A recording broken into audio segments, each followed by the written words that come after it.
చక్కని సీతకి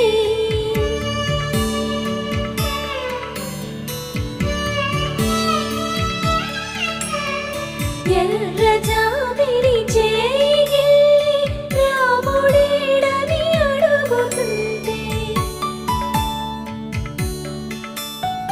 చూడలేదని పెదవి చెప్పే చెప్పలేమని కనులు చెప్పే నల్ల పూస